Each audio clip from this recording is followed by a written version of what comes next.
خرج الفنان المصري تامر حسني عن صمته ليرد على طليقته الفنانة المغربية بسمة بوسيل بعد تصريحاتها الأخيرة المثيرة للجدل حول علاقتها بيه.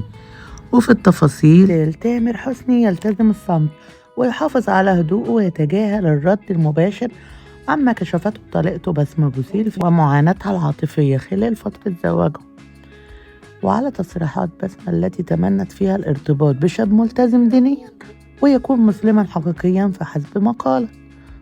وشارك الفنان المصري تامر حسني مع متابعيه تجهيزات شهر رمضان المبارك، وظهر في الصور مع مصممة الديكور تنفذ ركنا خاصا في فيلا تامر للصلاة وقراءة القرآن، لينفي بطريقة غير مباشرة اتهام طليقته ليه بأنه غير ملتزم بالصلاة.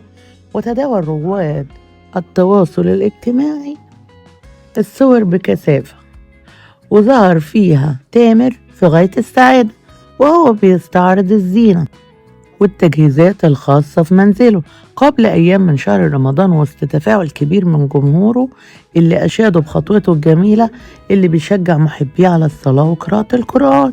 وكانت بسمة بوسيل قد قالت في لقاء سابق إنها قد ترتبط مجددا، ولكن بشرط أن يكون الشاب ملتزم دينيا ويواظب على الصلاة وليس بالكلام فقط، وهو ما أحدث ضجة كبيرة بين المتابعين اللي انتقدوا كلامها مؤكدين ان تامر يهتم بالامور الدينيه وبيقدم الكثير من المساعدات من دون الاعلان عنها.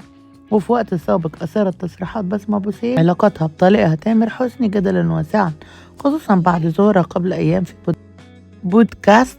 وفي تعليق مباشر على ما قالته بسمة وجه الإعلامي خير رمضان انتقادات شديدة اللهجة كما يراها البعض. التعليق بتاعه الحقيقة كان صادم جدا لبعض الجمهور، لأنه كان شديد جدا على بسمة في الهجوم. لن تتخيلوا قال إيه. وقال الإعلامي في برنامجه إن بسمة بتطلب واحد طبعا إن هو بيصلي 5 صلوات وده العريس المنتظر الفترة الجاية، وابتدى بقى ينتقد الموقف ده ويقول إنها بتظهر بملابس عريانة وإنها بتخرج عريانة وفي الآخر عايزة واحد بيصلي، وكمان إنها وصفت مصر إن ناسها وحوش وإن جوزها ده يعتبر وحش وإنها كان المفروض ما تقولش الكلام ده على جوزها. وده كلامه قال كلنا عايشين في بيوتنا في مشاكل ما شاء الله ومعاناة. كنت عايشة في غابة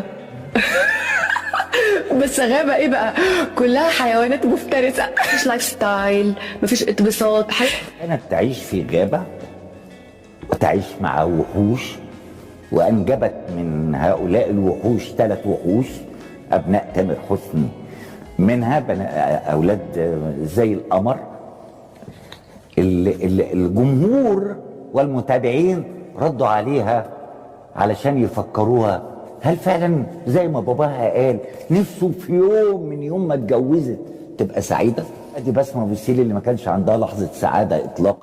ناس قدموا لها صور عارية تانية وهي بتتكلم عن انها عايزة واحد بيصلي ال5 فروض وبتاع، فبيقولوا لها يعني بأمرة ايه يعني انت كمان لازم تبقي ملتزمة قوي عشان تبقي عايزة حد ملتزم قوي. انت كنت عارفة انك بتتجوزي فنان نجم كبير، انت كنت ما حدش يعرفك اطلاقا، ده كلام الناس على السوشيال ميديا. انتوا